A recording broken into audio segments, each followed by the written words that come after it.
Hello IGN and welcome to a very quick look at the August update for Splatoon. Now this is a big deal, and here to discuss it with me is Schneider. Oh man, look at the bucket. So the bucket has a name. It's called the Slosher. It's the bucket. And you can see here we're sloshing around. So I'm just trying to mess around with a bit of technique. It turns out that the best way to use this weapon is actually to aim up. So a good friend of ours, Corey from Nintendo, came by to show us this.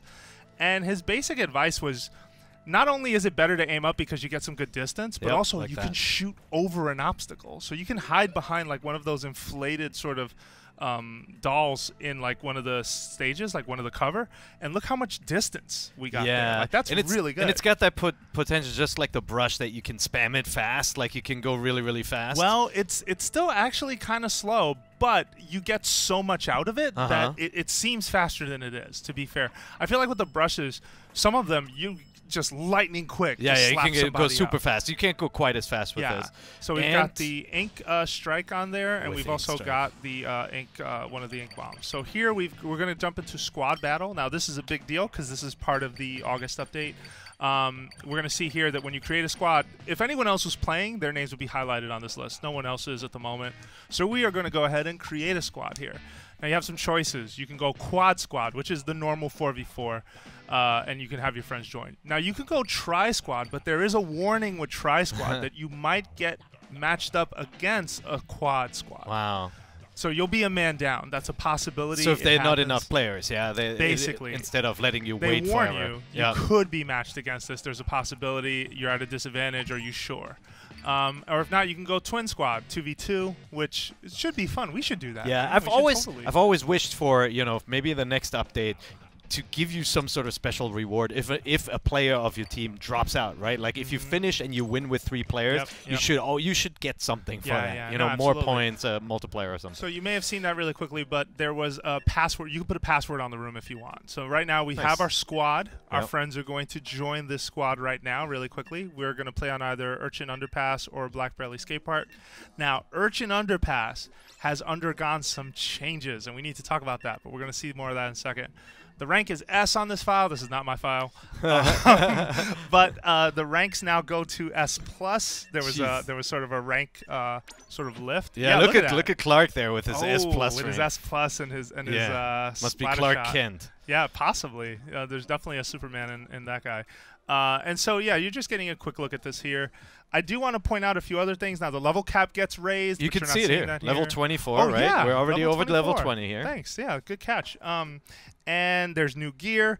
Fun fact, new background music, and it's good, just like the rest of the music in Splatoon, which I have yet to find a song that I don't like. I think it's just a really strong soundtrack. It reminds me of the Dreamcast era, kind of like Jet Grind Radio, Jet Set Radio, right? Like it's got the kind of the crazy tunes, and like the new songs are much more chiptune-y too. They sound like classic tunes from like Super NES. Yeah. So here we go. So actually, I want to give you a minute to hear this. So we're going to pump up the audio right here.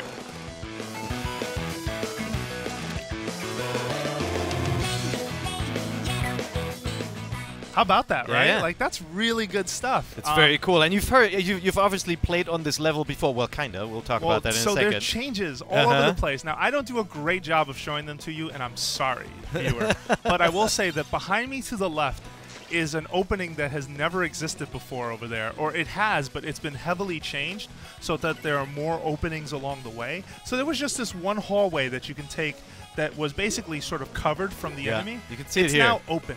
When you see it there straight ahead, you see some changes made to the level too, right? Yeah, absolutely. And this is really cool. This is going to roll out for everyone. Now, obviously, we're playing Splat Zones, so we are trying to control the middle. And so why do you think they made that change? Do you think just to control the battle a little bit more, like people took the shortcuts too fast to get to the front? Is that why? I feel like the shortcuts were an easy, became sort of I don't know. It almost felt like you had to babysit those shortcuts because people can use them to sneak into your base so easily, and you really only had one choke point to shoot them from. Now you have 3. I definitely would believe that these changes were made in response to how people were playing. I mean, any good multiplayer design is trying to keep into account, like, hey, this is how we want people to play.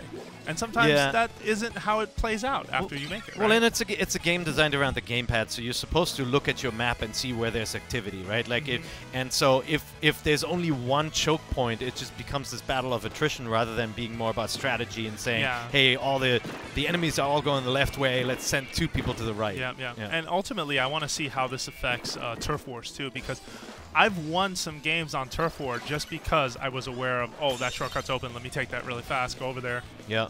Now that I'm much more exposed, I'm really curious to see how that goes.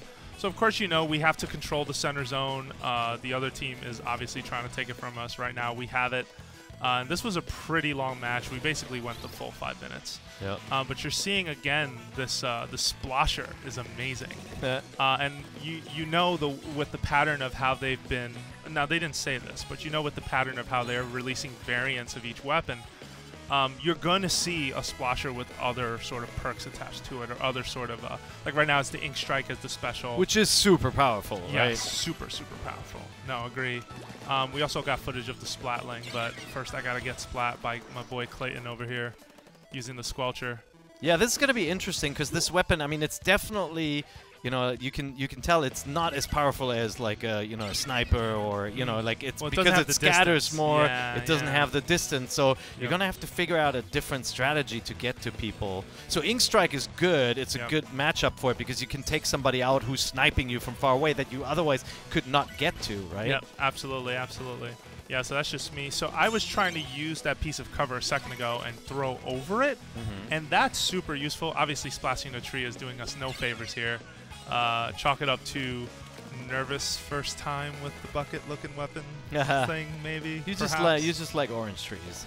Yeah, perhaps. Yeah, I like my trees orange, not blue. That was totally it. But ultimately, yeah, you're gonna get a lot of. Oh yeah, and there's a splat. That was a heavy splatling we just passed. Yeah. We're gonna get a quick shot at that on the next weapon. But yeah, you can just see here, like you could still get some decent distance out of it, and. From the test facility, 2 hits is all it takes. 2 full splashes will take out an enemy. So that's nice. And not dodging. How would you say it's against a roller? Well, clearly we have seen the answer, but I could have done better on the maneuverability there. I was too focused on just put the orange everywhere. Yeah, that's where I feel like if there's a mine combo or something that lets you kind of retreat from a roller and lay down a mine or something, that'd be really effective. Well, I wonder, too, how some players are going to adjust, because some people right now, they're using Splatter Shots or Splatter Shot Juniors in a way where they're constantly jumping. Or some of the other weapons, too, the more charge-based weapons. They're constantly jumping. And I just wonder if with the Splasher, can you still get some good lift out of it, or are you still able to get enough? Yeah, it's sort of going. I mean, Splatoon's such a neat game because really, I mean, when it launched, it had a limited set of weapons. You know, you kind of fell in love with certain guns, or maybe you were the roller type and that's all you played. But you know, the moment the brush and more got added, really it added this tremendous sense of variety. Like you just never know what you're gonna expect. And like, look how compared to like any other first-person or third-person shooter, like how different these weapons are, you know? And ultimately, that's sort of a huge reason why this game is so much fun, to sort of try different brushes, try different techniques, and learn ultimately how to paint. Now, wait till you see the victory celebration, because I think it is fantastic. Not looking so good there. No, we won. We took the second. Really? We had more than the other team. Oh, that's Trust right. me. Yeah. But check out that animation on the second character from the left. I love that. Just dribble it, right? Just spinning it on a finger like a basketball. I didn't do so hot. Look at that. There's a level 49 in that team. Ooh, level 50 up there too. Yeah, level 50 up there too. So there's been some changes. Yeah, they were testers actually. We played with them really quickly. I also love this full-on leather outfit, but we switched over to some different gear. Now this is the private match, and you're gonna see here you can also create a password. Basically, once your friends see you have a private room open, they can join. You can change the mode. You can change the stage. And you, the person who created the room, are responsible for setting teams. Yeah. So that's the option in the lower left. So you basically can assign people to the different teams, right? So you can actually kick off a game 1v1. Yeah. You don't have to have everyone else in the room. You can do 1v3 if you want to, right? Like, you can totally customize. I know 1v1. I was told you can. Probably 1v3 you could too. But I think you can do whatever you want. Yeah. Which is cool at the end of the day. But anyone else who's joining has to wait until the match is over before they can jump in. Yep. So now you're gonna set teams as the person in charge.